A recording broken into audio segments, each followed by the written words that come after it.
Today's topic is electromagnetic induction. What is electromagnetic induction?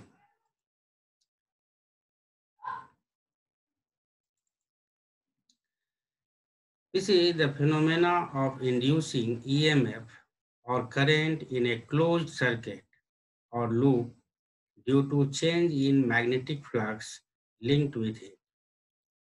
As meaning is clear from its name, electro is related with electromotive force, magnetic is related with magnetic flux, induction is a phenomena of production.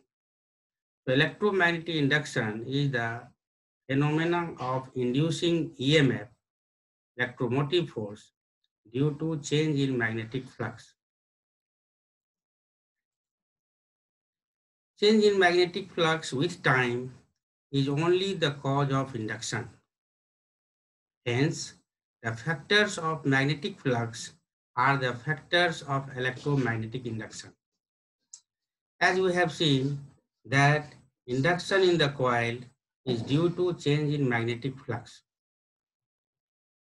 If magnetic flux changes, then only EMF is induced. So all the factors of magnetic flux are the factors of electromagnetic induction. What is magnetic flux? Look at the figure. There are three cases. First case I have taken a plane, and this is the direction of magnetic field lines.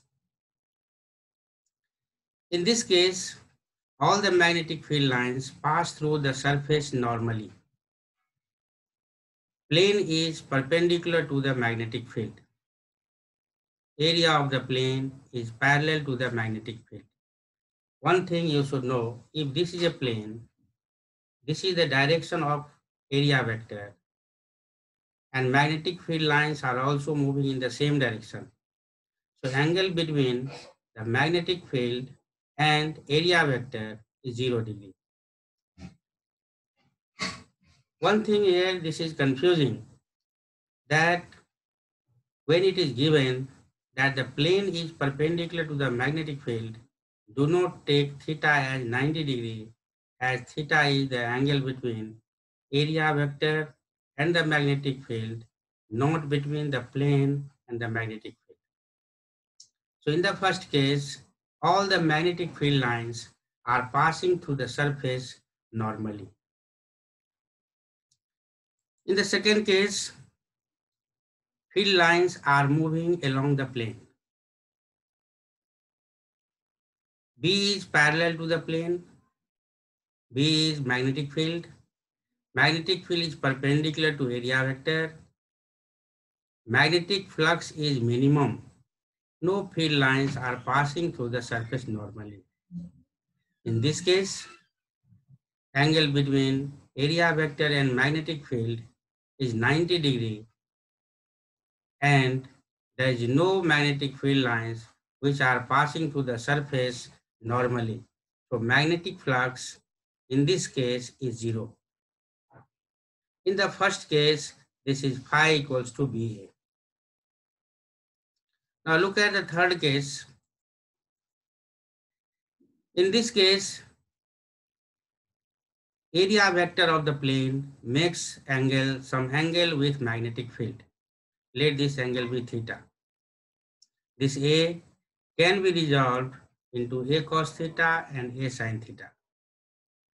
Only the horizontal component of area vector will contribute for the magnetic flux as it is along the magnetic field. So magnetic flux phi equals to BA cos theta. Phi equals to B dot A. From this we get two conclusions. First, magnetic field is the dot product of the magnetic field and area vector. Since this is the dot product of two vector quantities, so it is a scalar quantity. Methods of inducing EMF. There are three methods by which we can change the magnetic flux. In the same way, there are three methods by which we can induce EMF in the coil. First is by varying magnetic field. Second, by changing area of the coil in a uniform magnetic field. And third, by rotating the coil in a uniform magnetic field.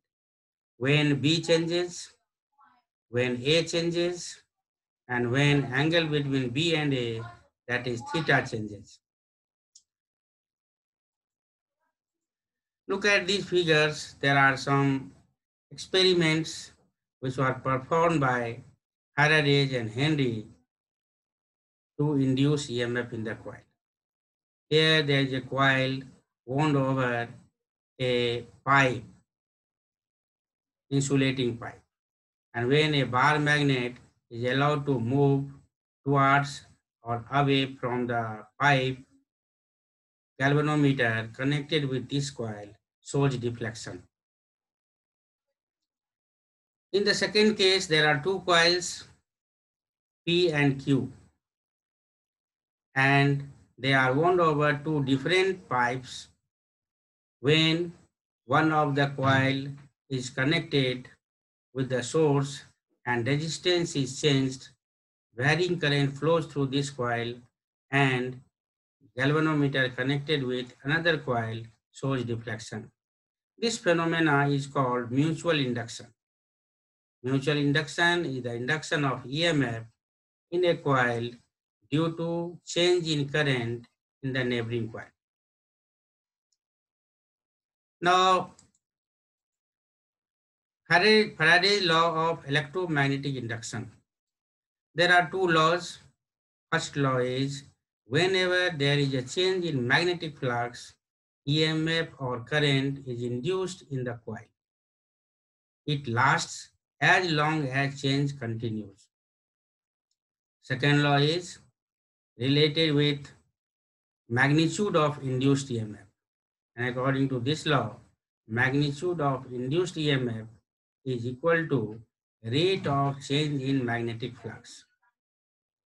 Magnitude of E equals to d phi by dt. E equals to minus d phi by dt, where negative sign shows that induced EMF opposes the cause of its induction. And that is why this induced EMF is called opposing EMF. If induction takes place due to increase in magnetic flux, then increase in magnetic flux is opposed by the induced EMF.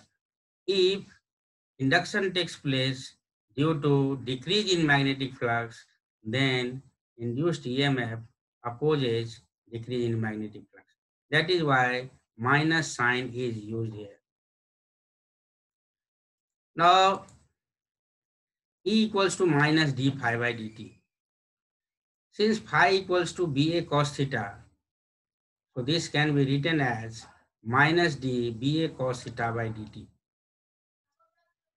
If magnetic flux changes from phi to phi dash in time t, then EMF equals to minus phi dash minus phi by t, or phi minus phi dash by t. This EMF will be negative when magnetic flux increases. This is positive when magnetic flux decreases, and this is zero when magnetic flux remains constant.